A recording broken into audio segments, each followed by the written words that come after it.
নমস্কার বন্ধুরা, অনুর খাবার ঘরে সবাইকে স্বাগত। আজ আমি নিয়ে এসেছি কলমি শাক ভাজা করবো বলে। কলমি শাক ভালো করে ধুয়ে কুচি করে কেটে রেখেছি।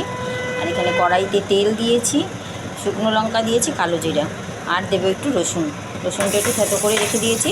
দেখুন, এবার রসুনটা একটু ভেজে যখন একটু ভালো সুন্দর গন্ধ বেরোবে, একটু হালকা লালচে হবে, পুড়ে না যায়, সেই অবস্থাতে আমি শাকটা দিয়ে দেবো।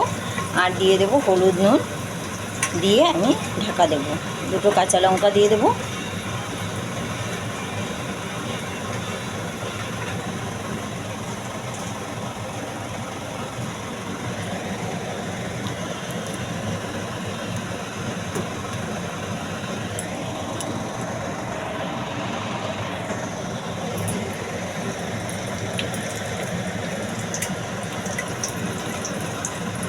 পাকা কাঁচা লঙ্কাই দিয়ে দিলাম। এবার শাকটা ছেড়ে দেবো। রসুন ভাজা হয়ে গেছে।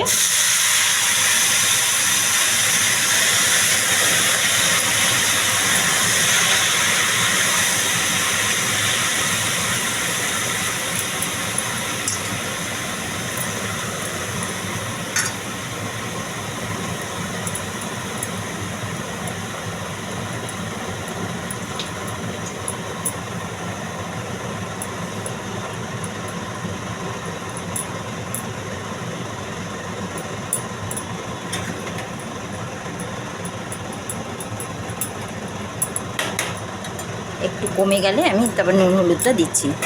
অল্প করে ঢাকা দিয়ে দিলাম 2 মিনিটের জন্য।